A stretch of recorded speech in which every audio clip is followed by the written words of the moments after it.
কি ব্যাপার, কি হলো তোমার? আরে জান, আমার কিছু হয়নি, তুমি ওকে ধরো। ও আমাকে অনেক ব্যথা দিয়েছে, আমাদের বাচ্চাকে অনেক ব্যথা দিয়েছে।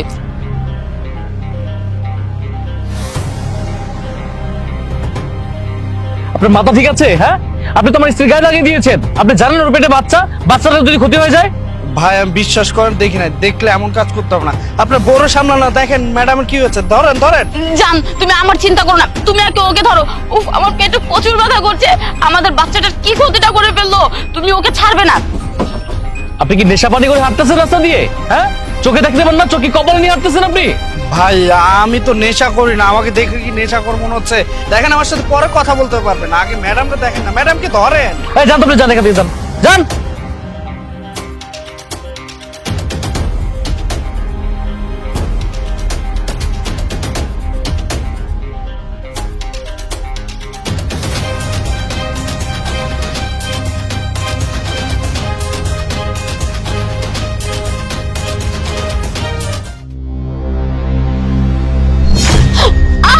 এই ননসেন্স, তোর সমস্যা কি? হ্যাঁ, তুই বারবার আমার বউর সাথে ধাক্কা কেন খাচ্ছিস?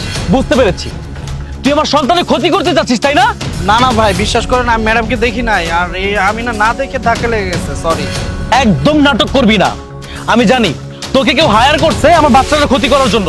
থানায় চল, তারপর আমি তোকে বুঝাচ্ছি, তোকে আমি পুলিশে দিব। জান, তুমি ঠিকই বলেছো, ওকে পুলিশের হাতে তুলে দাও। আশিক সাহেব,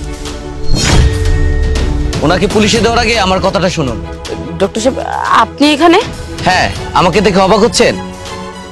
আশিক সাহেব, আমি আপনার ওয়াইফের ডক্টর, আর আপনার ওয়াইফের যত চিকিৎসা সবকিছু আমিই করি। আপনার ওয়াইফ আসলে প্রেগনেন্ট না। বাট হ্যাঁ স্যারা যেটা বলেছে সবকিছুই সত্যি। এতক্ষণ আমি এই বাচ্চাটাকে মারতে এই কাজটা করেছি, তার আপনার সামনে এই বাচ্চাটাকে মেরে ফেলছি। দেখেছেন দেখেছেন, এখানে তো বাচ্চাই নাই, বেলুন ছিল। তার মানে তুমি প্রেগনেন্ট না? এগুলো কি? আচ্ছা, তুমি তাহলে কেন নাটক করছো আমার সাথে? সত্যি করে বলো। ম্যাডাম, সত্যটা কি আপনি বলবেন না আমি বলবো? স্যার আই থিংক আমাদের এখান থেকে যাওয়া উচিত, চলুন। ঠিক আছে। সত্যিটা কি? আশিক, আমি তোমাকে সত্যি কথাটাই বলছি। আসলে আমি ভেবেছিলাম 10 মাস আমি তোমার সাথে প্রেগন্যান্সির নাটক করব। 10 মাস পর আমি তোমাকে বলবো আমাদের বাচ্চাটা মারা গেছে। তুমি যখন ডিপ্রেশনে থাকবে তখন আমি তোমার থেকে সব সম্পত্তি লিখে নিব আর আমার বয়ফ্রেন্ডের সাথে পালিয়ে যাব।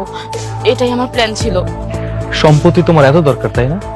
তুমি জানো একটা পুরুষ কতটা খুশি হয় যখন শুনে সে প্রথমবার বাবা হচ্ছে। তুমি আমার সব আশা সবকিছু ধ্বংস করে দিলা।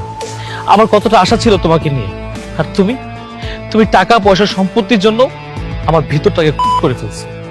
ভালোই করেছো। তোদের মতো মেয়েদের শেষ পরিণতি কি হয় জানিস? রাস্তায় গাড়ির তলে পড়ে মরবি তোরা।